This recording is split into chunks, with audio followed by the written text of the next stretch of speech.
David a toujours été sa priorité.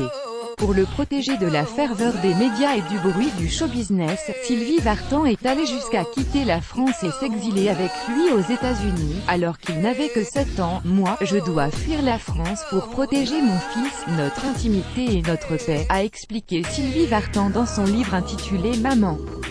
Un choix de la chanteuse pour préserver son fils de la médiatisation que son couple subit, à l'époque. Le garçon a 7 ans, lorsque Sylvie Vartan décide de partir définitivement pour les États-Unis. Mère et fils s'établissent, en urgence, à Los Angeles parce qu'un magazine s'apprête à publier des photos de Johnny Hallyday avec une nouvelle conquête. David a atteint l'âge de raison et pourrait comprendre l'effondrement du couple de ses parents. L'exil est-il le plus sûr moyen d'échapper au malheur, se questionne la chanteuse dans son ouvrage sur la vie de sa mère.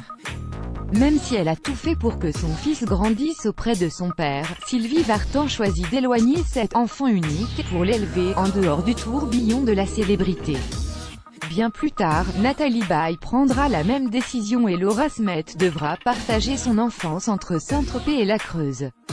Aujourd'hui, Sylvie Vartan est montée au créneau pour défendre son enfant dans la guerre de succession qui l'oppose à Laetitia Hallyday, la dernière épouse du rocker, seule héritière.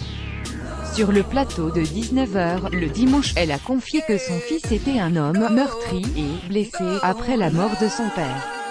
L'interprète de La Plus Belle pour aller danser est prête à saisir la justice pour aider David Hallyday, privé de tout droit sur la gestion de l'héritage artistique de son père, a-t-elle raconté au Figaro, fin février. Comme Sylvie Vartan l'a fait, il y a plus de 40 à Los Angeles, son fils s'est réfugié à Londres dans sa musique, loin de la tempête médiatique qui fait rage. Début mars, il a commencé sa tournée en France. Pendant l'un de ses concerts à Pugliese, samedi 10 mars, il a rendu hommage à son père en chanson.